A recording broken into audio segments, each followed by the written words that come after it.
At number 10, we have Ashley Parker Angel from O-Town. Ashley Parker Angel was arguably one of the most recognizable members of the Orlando boy-based band O-Town. Considering the group came together due to a reality TV show, this band went on to achieve a considerable amount of success. So when the group decided to part ways in 2003, after 3 years of being a team, out of all the members in the band, MTV wanted to keep working with Angel and even gave him his own follow-up reality TV series, which is called There and Back. While everyone was trying to help Ashley break out as a solo artist, he would soon release an album titled Soundtrack to Your Life. While everyone was hoping Ashley would make it as a solo artist, his album would prove that he had a feasible solo singing career and that it wasn't his destiny to become an artist on his own. Now, when his album actually ended up flopping, critics would start to come out by panning it. Even writer Mike Joseph of Pop Matters would say the album was completely faceless and boring after reconsidering his solo career. Ashley would later enter into the world of theater,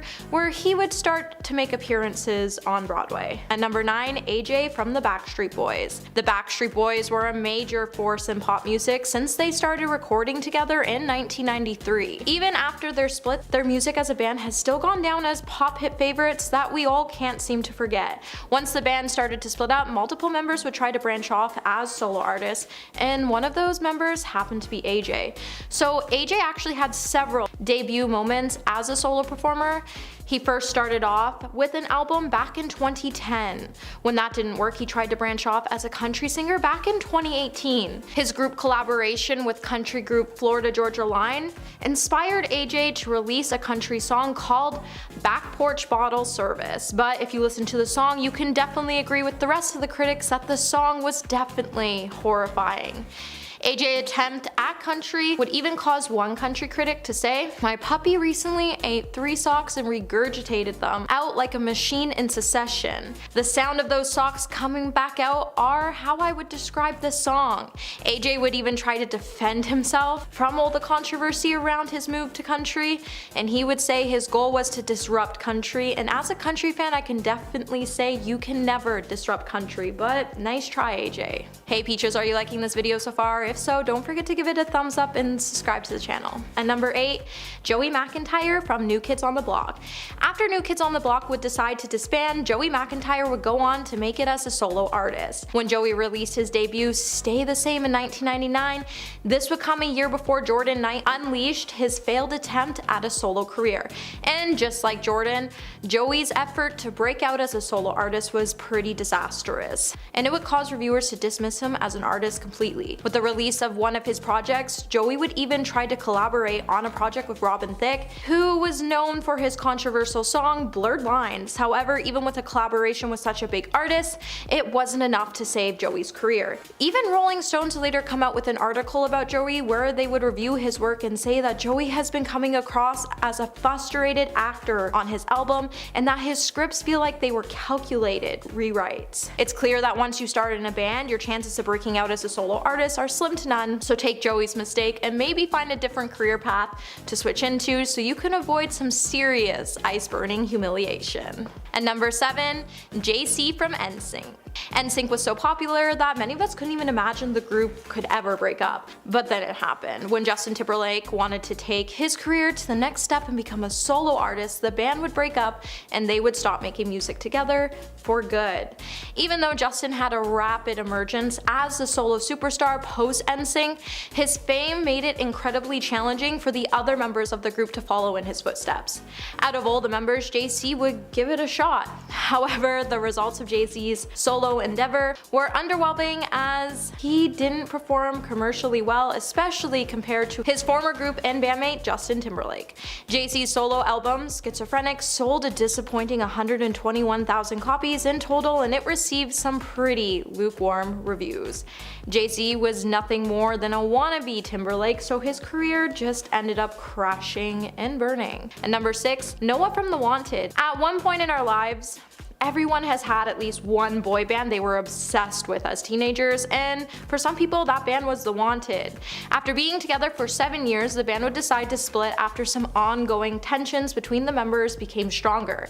After the band decided to go their separate ways in 2014, Noah decided to release a solo album. When he released his album Unfinished Business in 2016, although it charted for 1 week at the number 2 spot, it ultimately would start to receive some below average reviews from critics. Even The Guardian music writer Michael Craig would come out to say that the song relied too heavily on copying other music influences. Throughout, his voice stretched thin by the earnest of his delivery. After that, Nathan pretty much just disappeared, so it makes you wonder where he is today. Number 5, Jeff Timmons from 98 Degrees. So Jeff Timmons said back in 2021 that the band 98 Degrees never really officially broke up.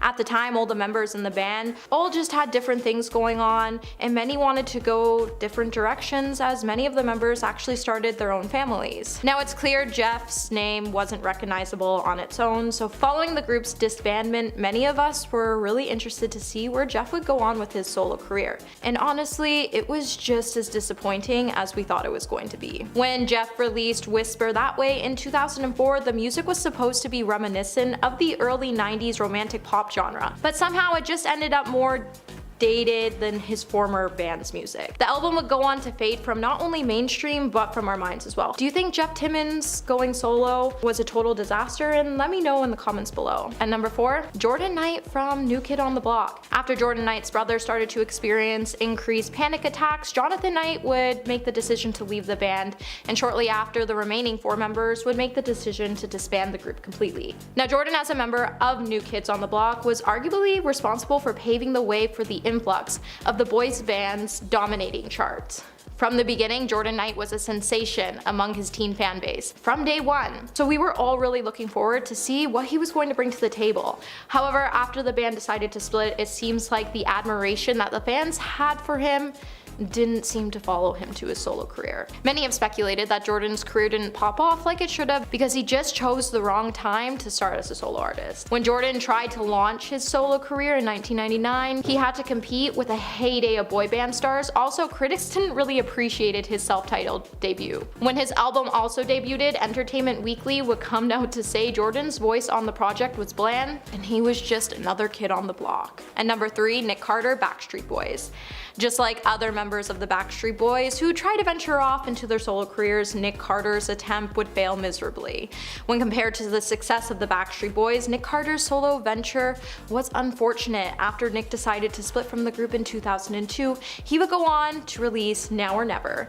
Now, it would gain enough attention to earn the album a gold certification, but it never reached the heights of his former boy band's pop stardom.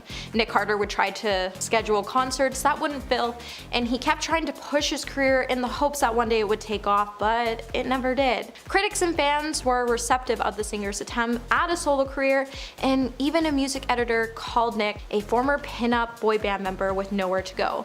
You think even with Nick being featured on his family's reality TV show, he would have had enough power to get his career to take off, but he definitely was missing the it factor on his own to allow that to happen.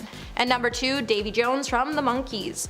The Monkees officially broke up in 1970 following the cancellation of their TV series on NBC, with 2 members leaving the band by 1969. After a failure of their 9th album, the remaining members would finally make the decision to disband the group. Following the failed album Changes, Davy Jones would announce that he would be resuming his career solo. He would also make a joke that Mickey would be continuing on as the monkey. Davy would then go on to release his first post-Monkees solo effort in 1971, and it would definitely be met with some lukewarm reviews and low chart positions. Davy's album would then cause Aaron Badgley from AllMusic to leave a pretty disappointing review.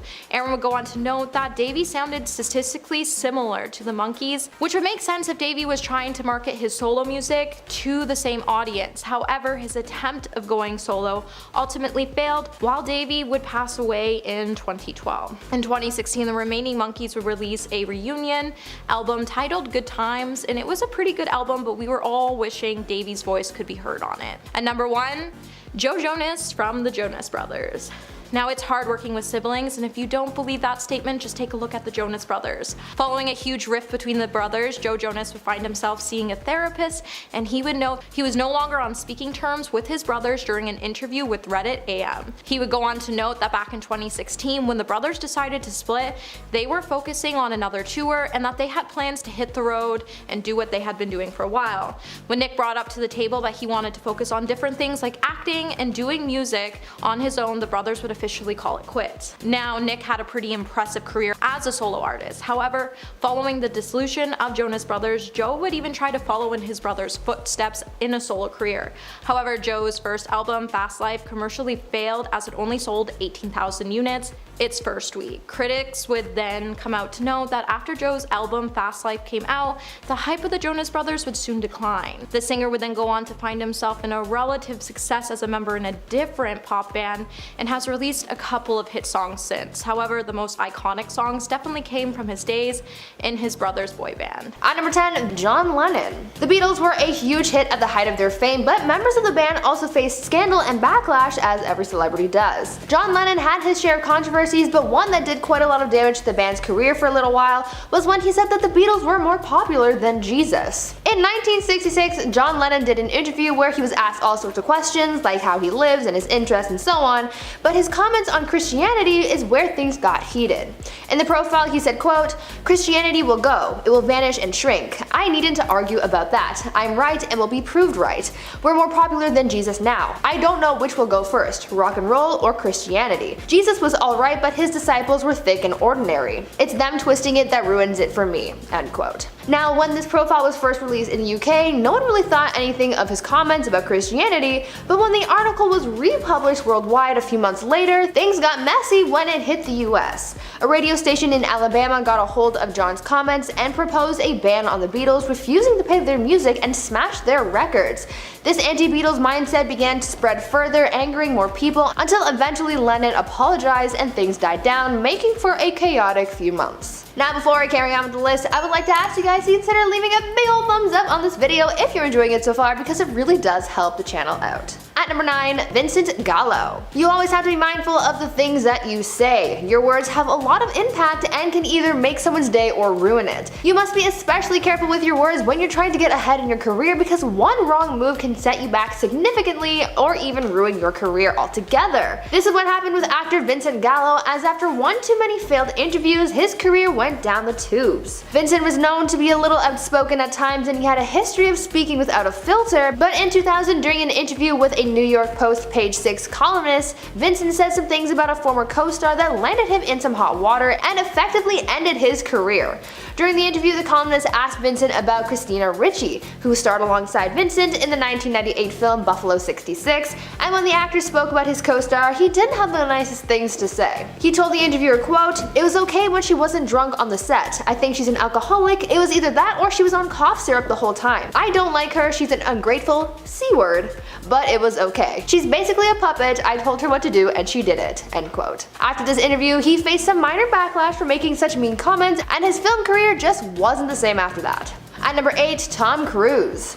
After doing an interview with Matt Lauer back in 2005, Tom Cruise had a bit of a career setback that affected him for a while. During this interview, Tom made some pretty controversial comments about mental health, psychiatry, and made some harsh criticisms about actress Brooke Shields. All of this was caused by Tom's belief in Scientology and the fact that he doesn't believe in medication or therapy. While on the Today Show, Tom and Matt were having a discussion about how the actor criticized Brooke Shields for taking antidepressants for her postpartum depression, and Tom would keep trying to shut down anything Matt would say to defend psychiatry, also going on to say, quote, "You don't know the history of psychiatry, I do." End quote. A lot of people took offense to the comments that he made on this topic, saying that it was uncalled for and that someone's mental health shouldn't be discussed, and so he lost some support from fans. Between that and his position in the Church of Scientology, he lost a lot of popularity, leading to some box office bombs that affected his career for a while afterwards. At number 7, Miles Teller. Actor Miles Teller is a very good actor, but apparently he kinda sucks when it comes to doing interviews. He was set up to have a very promising career after starring in the 2014 award-winning film Whiplash,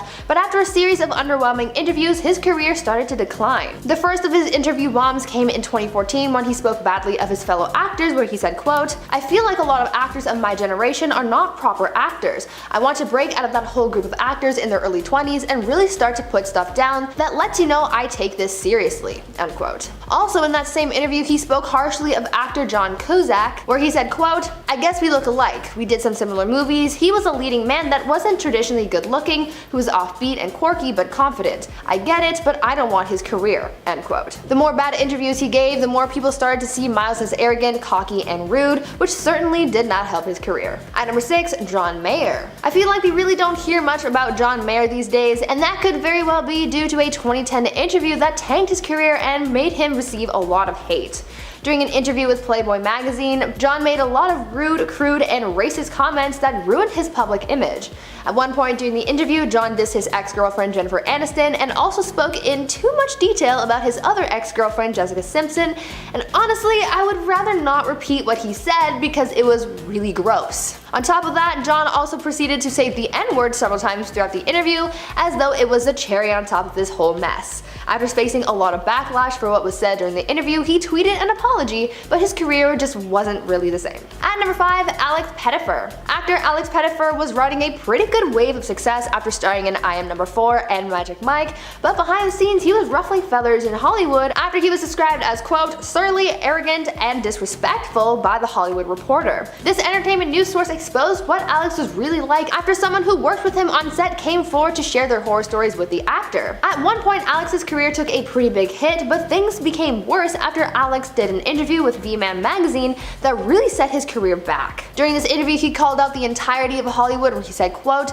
"LA is growing on me a little bit, but it's still a hole. I think it's this insidious pool where nearly everyone lives in fear. Geographically, it's fantastic, but socially, it's disgusting. I wish they'd run all the C words out," end quote. After these harsh words and the fact that he's a nightmare to work with, Alex's career just wasn't the same. He wasn't welcomed back to reprise his role in the Magic Mike sequel, and since then, he hasn't really been a part of any major projects in the industry. At number 4, Shia LaBeouf. Shia LaBeouf has been having a pretty rough time in Hollywood lately. A few months ago, he was facing backlash after his ex-girlfriend, FKA Twigs, issued a lawsuit against the actor for physically harming her, but before that, Shia had also faced backlash for his unruly behavior both on and off set. What really did him in at one point was an interview he did back in 2008 where he blasted Steven Spielberg after working on Indiana Jones and the Kingdom of the Crystal Skull. This movie itself got mixed reviews at the time of its release, but Shia criticized the film's director, and that's when the hate began for the actor. He told the Los Angeles Times, quote, "I think the audience is pretty intelligent. I think they know when you've made crap, and I think if you don't acknowledge it, then why do they trust you the next time you're promoting a movie," end quote. He also went on to say, quote, "I'll probably get a call, but Spielberg needs to hear this. I love him. I love Steven. I have a relationship with Steven that supersedes our business work, and believe me, I talk to him often enough to know that I'm not out of line. And I would never disrespect the man. I think he's a genius. I think he's given me my whole life. He's done so much great work that there's no need for him to feel vulnerable about one film. But when you drop the ball, you drop the ball," end quote. Shia ripped on the director later on in 2016 as well, but at that point, the damage was already done. Looks like you can't criticize one of Hollywood's greatest directors and come out unscathed. At number 3, Wilmer Valderrama. Back in 2006, That 70s Show actor Wilmer Valderrama was a guest on Howard Stern's show, and he said some things that he surely regretted saying because after this interview, his career took a pretty big hit. While on the show, the actor shared some information about his private life that frankly, nobody asked for and was very inappropriate. The actor exposed a lot of details about the people that he slept with, going on to reveal that he had slept with Mandy Moore, and even described the experience that no one really needed to know about. He also went on to rate his relationship with actress Jennifer Love Hewitt, and again, nobody needed that information. Wilmer just really exposed a lot of personal information about himself, but faced scrutiny because of how the people he talked about were impacted. A lot of people pointed out how the comments he made were uncalled for, uncomfortable, and inappropriate. It took the actor years to issue an apology for what he said during that interview, but by that time, the damage to his career was already done, and he never quite bounced back. At number 2, Charlie Sheen. Charlie Sheen was riding a pretty good wave back when he was a star of 2.5 Men, but after his horrible interview on 2020, his career was destroyed and he never fully recovered. After having a hugely successful career, making millions of dollars per season on 2.5 Men, actor Charlie Sheen started to have a downward spiral. Everything sort of came crashing down for him after the interview where he ranted about the 2.5 Men creator, Chuck Lorre. This interview was all over the place, with Charlie behaving frantically, going on tangents, and even calling Chuck Lorre, quote, a turd and a clown. This interview was all over the news because it was chaotic, Charlie was put on blast, and his career just came to a screeching halt. Not only that, but as a result of the comments Charlie made during the interview, he was fired from 2.5 Men, and that was a pretty big deal since this is how he was pulling in so much money. The actor pretty much hit rock bottom after that and never really made his return. And finally, at number 1, Megan Fox. Megan Fox is only now starting to make her way back to Hollywood after she was essentially blacklisted from the industry after she faced backlash for speaking badly about Michael Bay in an interview. Megan criticized the Transformers director during a 2009 interview with Wonderland magazine when she was asked about what it was like to work with Michael Bay. In response to the question, Megan told the source, quote, he's a nightmare to work with, but when you get him away from set, he's not in director mode. I kinda really enjoy his personality because he's so awkward, so hopelessly awkward. He has no social skills at all and it's endearing to watch him. He's vulnerable and fragile in real life, then on set he's a tyrant. Shia and I almost die when we make Transformers movies. He has you do some really insane things that insurance would never let you do, end quote. Because of what she said, Michael Bay fired her from future Transformers films and made Hollywood turn against her by telling them that Megan was a nightmare to work with. She had a hard time making it in Hollywood until recently when she came out to reveal the truth about how she was being treated in the industry. She's on her way back to Hollywood's good graces, but for a while there, her career was ruined. And at number 10, Harmony Korine. This one is so shocking, I can't even believe that it's real. But director Harmony Korine was banned from The Late Show with David Letterman after he caught her stealing. Even worse, the person that Korine was allegedly stealing from was Meryl Streep, of all people. Letterman described the story during an interview, saying, quote, I went upstairs to greet Meryl Streep and welcome her to the show, and I knock on the door and she was not in there. I looked around, she wasn't in there, and I found Harmony going through her purse. True story. And so I said, that's it, put her things back in the bag and get out of here. And obviously after pulling a stunt like that, nobody looked at Harmony the same way again. And at number 9, Sarah Silverman. One of the strangest interviews of all time has to be between Sarah Silverman and Bill Burr on her show I Love You America. Right off the bat it's very confusing, with Sarah almost confronting Bill about their friendship. She even introduced him as someone she fights with like siblings and someone she loves, but they fight like crazy. The whole time we're not sure if the things that they're saying about each other is serious or just for the cameras. But from my perspective, it looked like the pair were having some sort of therapy session. Sarah then told the crowd that after they fight, Bill always texts her that he loves her.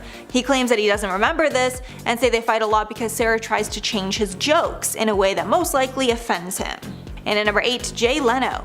This interview was truly painful to watch. For some reason, Jay Leno had Jimmy Kimmel on his show as a guest, even though it was clear the two were not very fond of each other. The interview got pretty savage from the moment that it started, and Kimmel ruthlessly mocked Leno for pretty much anything and everything. Jimmy even made multiple jokes about the fact that Jay Leno's show was being cancelled at that time. And the worst part was that Leno really couldn't take the heat, and he was not making any clever clapbacks. So it was basically like watching the most unfair fight on earth. At some points you even kind of pity Leno, which isn't a feeling comedians want to instill in their viewers. After this aired, Kimmel's stock with the late night community went way up and Leno's plummeted. And at number 7, Joaquin Phoenix. Anyone who follows the actor knows that Joaquin is a bit of an oddball at media events because he's pretty uncomfortable with being questioned. One of the strangest interviews of all time was one that Joaquin did with Letterman, where he acted even stranger than usual. In the 2009 interview, audience members weren't sure if he had lost his mind or if he was intoxicated with one or multiple substances. However, we learned later that the terrible interview seemed to be some sort of a bit to promote a new movie of his. In the film called I'm Still Here, Joaquin and Casey Affleck star in the biopic where Joaquin plays a rapper. And apparently Joaquin was channeling his character in the Letterman interview, that's why it was so strange. Joaquin returned to The Late Show in 2010 and apologized for his past behavior. It was clear from that interview that he's just an awkward guy in general. And at number 6, Vivica A Fox. Fox ended up being banned from Jimmy Kimmel Live after she walked out of the interview while it was happening. Apparently Jimmy said some negative things about one of her friends, so she didn't want to stay on the show. When talking about the ban, she said, quote, "I was really surprised because I used to go on his show all the time, and there was just one time that I went on the show and he dissed my good friend Star Jones." She continued that she was shocked when she was banned because Jimmy seemed very apologetic about the incident and apologized to her privately after it happened. So either in the moment he just wanted her back on the show and didn't mean it, or he was sorry but thought leaving the show was not the appropriate way to handle it. Halfway at number 5, Adrien Brody. Adrien Brody is a well-respected dramatic actor, winning the Oscar in 2002 for Best Actor in The Pianist. Then on the heels of his new fame, he was asked to host SNL in 2003, and when he was introducing the musical guest, Jamaican singer Sean Paul, he not only made everyone cringe with embarrassment, but he also broke one of the golden rules of live TV. For the introduction, Brody took it upon himself to grab a dreadlock wig and ramble in a problematic Jamaican accent for way too long before handing things off. And even though the Jamaican accent was very offensive and he probably should have been banned for just that, the bit wasn't planned and ended up wasting a lot of valuable time, which made SNL producers even more angry. He ended up apologizing for the insensitive bit. And at number 4, Chevy Chase. Chevy Chase was a huge success on SNL and leveraged his success on the show to branch out to other huge movies like the National Lampoon's franchise, but he ended up being the only SNL cast member banned from the show. Apparently Chase was a handful from the start and insulted plenty of guests that came on the show, like Robert Downey Jr. and Terry Sweeney, but the last straw came in 1997 after it was revealed that he'd been harassing women on the show like Sherry O'Terry, who he hit on the back of the head. After this incident was exposed, Lorne Michaels banned him from the show, but it seems that the ban only applied to hosting, as he did participate in some sketches down the line. And at number 3, Madonna. Madonna is a record-breaking singer, but she's broken some other records that she might not be too proud of. One that got her a lot of flack was when she dropped the F-bomb a record-breaking 14 times on David Letterman's show. In this bizarre interview, it seems that Madonna was trying to pick a fight with Letterman and give him a taste of his own medicine, but it was basically just a train wreck. Letterman started off the interview with a jab, saying that Madonna had, quote, slept with the biggest names in entertainment history. From there it went downhill. Madonna came on stage with her underwear behind her back and said, quote, "I'm only here because I couldn't escape this, don't flatter yourself." Then Letterman started repeatedly asking her to kiss a man in the audience, to which she responded asking why he's so obsessed with her love life. Madonna then tried to get Letterman to smell her underwear, which he did not. After tons of swearing, sexual innuendos, and going way over time, they finally got Madonna to walk off the stage. And at number 2, Drake. This is another one coincidentally involving Madonna. Both Drake and Madonna got tons of heat in 2015 after Madonna kissed Drake on stage and he had a shocking reaction. The pair were performing at Coachella, and near the end of their performance, Drake was sitting on a chair and Madonna came up behind him and planted a huge kiss. But things took a turn for the worse when after the pair pulled away from the kiss, Drake made a disgusted face. It looked like a mix of crying, laughing, and regret. After the picture went viral, Drake said it was, quote, misinterpreted, adding, quote, "I got to make out with the queen Madonna and I feel 100% about that forever." But I don't know, Drake, the video doesn't lie. One insider who's allegedly close with Drake said his reaction was due to Madonna's gross tasting lipstick and not the actual kiss itself, which I actually believe. And finally, number 1, Howard Stern. Howard Stern is very raunchy, I think everyone knows that by now, but after he did a bit on The Tonight Show with Jay Leno that was too risque for network TV, he was banned by the show. And although many in the crowd were disgusted by what took place, I'm sure his diehard fans loved it. While Howard was being interviewed, he brought out 2 women half naked in lingerie, and at one point told Leno that he was going to be making late night history by, quote, having the first lesbian kiss on camera. And in true Howard Stern fashion, the kiss was insanely raunchy, which made Jay Leno incredibly nervous. After the 1995 episode ended, Leno was furious and banned Stern from the show. So that's all for the crazy list, guys. Please let me know your thoughts below. But before I go, I'm gonna shout out some comments from part 2 of this list. MLG Gamer said Jennifer Garner's incident is just like a hilarious moment. She basically got schooled. Yeah, that was like instant karma. She came at him so hard, like, that's not a word, you went to Harvard, all this stuff. And then of course she was gonna get owned. Like if she was wrong, he had to say it, and of course he was right. So it's like, why do that in the first place? So not worth it. And Sunny said, so perfect, Mackenzie, way too superior. Thank you. And Sophie said, thinking for a long time that something is wrong with Crispin Glover. I liked his acting at one point, but he is just so awkward. I think it could be a case of, I think celebrity late night interviews are probably some of the most one of the most nerve-wracking things ever. So maybe it's just a mix of he has some social anxiety, he maybe has some other stuff, and it's just a really tense situation. So it could be a mix of a lot of things. And at number 10, Lady Gaga. While on The Tonight Show with Jimmy Fallon, Lady Gaga was involved in an embarrassing blunder. While the show was filming from home due to the pandemic, Jimmy called Gaga for a segment they were going to do on his show. He was live on air at the time of the call, but Gaga did not get the memo and answered the call as if she was not on live TV at that moment. When she answered the phone, she immediately said, quote, "I can't, Jimmy, I can't talk right now, I'm really sorry, it's just a really weird time." Jimmy then turned his phone towards the camera to show Gaga that she was on camera at this very moment. She was super confused and asked if she was on camera, which she totally was. But she still did not take the hint, and when he asked her about upcoming projects, she replied, quote, "I can't tell you everything right now because I'm still ironing out the details. I have a lot of phone calls to make, can I call you Friday?" Then she basically just hung up and Jimmy was forced to improvise to fill the time. I think Gaga's assistant should be fired for not filling her in.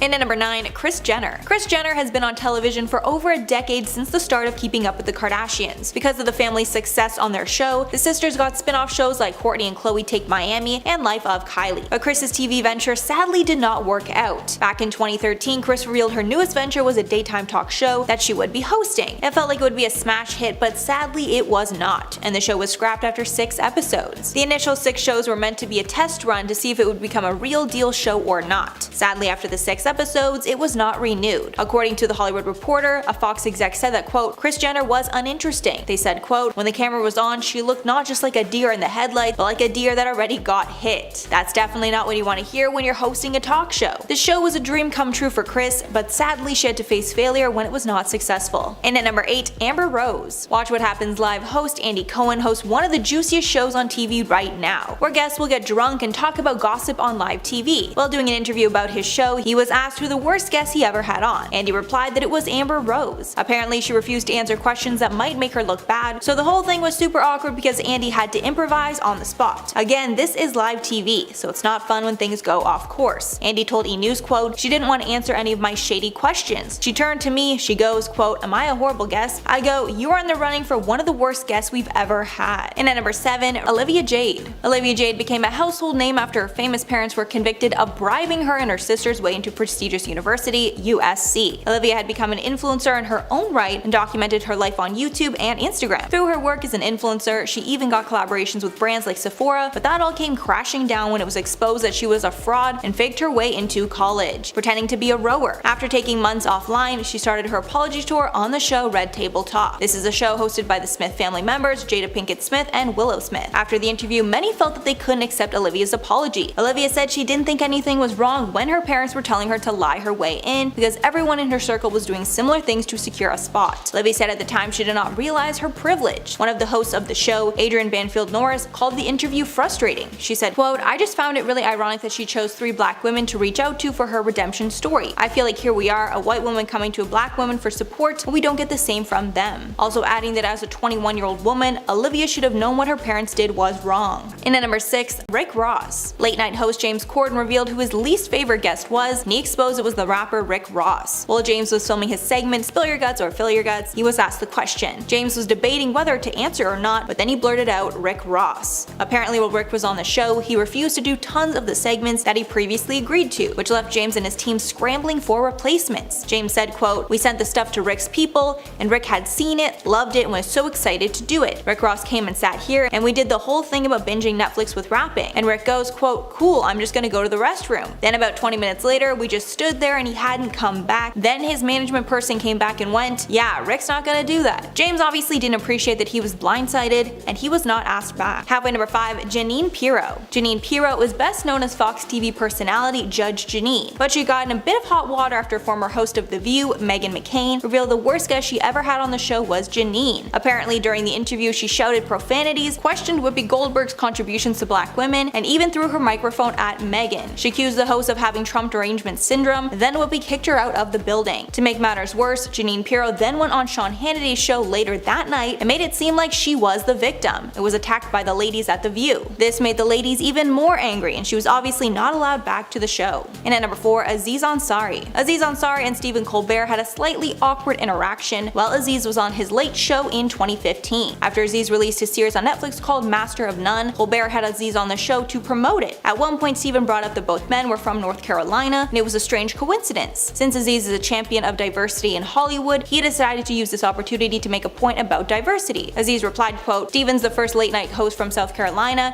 and the bajillionth white guy." Stephen responded, quote, "Right, exactly. You know, you've talked about not enough people of color, minorities on television. Is having you on my show, does that count at all?" Aziz responded that it did count and added, quote, "It's really diverse right now. It's like 50% diverse. This is an all-time high for CBS." And at number 3, Russell Brand. Chelsea Handler does not hold back about how she feels about other celebrities, and she savagely shaded Russell Brand when asked who the worst guest on her show Chelsea lately was. Russell had been on her show multiple times, and even though she likes him as a person, apparently he was a real pain on set. Specifically how he acted before the show, and all the demands he had about the green room before he was able to get on camera. Chelsea said, quote, "The only person who was a pain in the ass was Russell Brand. I would never want him back. He stopped all of our production schedules because he needed 3 espressos before he could even come on for his interview," Chelsea told Grazia magazine. If this is a common issue, he might have a hard time promoting his projects from now on. And at number 2, Taylor Swift. Taylor Swift was once known for her extensive dating history, and it seemed like any talk show she would go on would ask about her newest flings. The time Taylor went on The Ellen Show in 2013 was no exception, and Ellen kept pestering Taylor about if she was dating Zac Efron. In the clip, Ellen asked, quote, "You were here with your boyfriend Zac Efron last time, how's he doing?" The pair then got into a heated debate over whether Taylor dated Zac or not. For a preview on how cringy the conversation was, Taylor said, "I don't know, I haven't talked to him in a while because we didn't date." Then Ellen said, "Yes you did, why do you deny it?" Taylor added, "Because we didn't." Then Ellen said, "Okay, so let's just talk about the new CD then. Which song is about Zac on the new CD?" Taylor is clearly super frustrated during the convo, and at the end she said, "This makes me feel so bad about myself. Every time I come on here, you put a different dude up there on screen." And finally, number 1, Trista Sutter. If you're not familiar with the Bachelorette franchise, usually the lead will go on the late night shows while the show is airing to drum up publicity. Sadly, some of these ladies are not too interesting, and the late night hosts will go through the motions until they have a guest that they actually want to talk to. This was the case while Bachelorette star Trista Sutter was on The Tonight Show with Jay Leno. When Jay was asked if any of his guests completely bored him, he replied that he once had an awkward run-in with Trista Sutter. Apparently, right after Trista was on the show talking about The Bachelorette, she ran into Jay Leno in the parking lot and asked for a photo. But apparently he had no idea who she was and didn't realize that she was the woman who was just on TV with him. Apparently he was so bored by their conversation that he didn't even bother to remember what she looked like.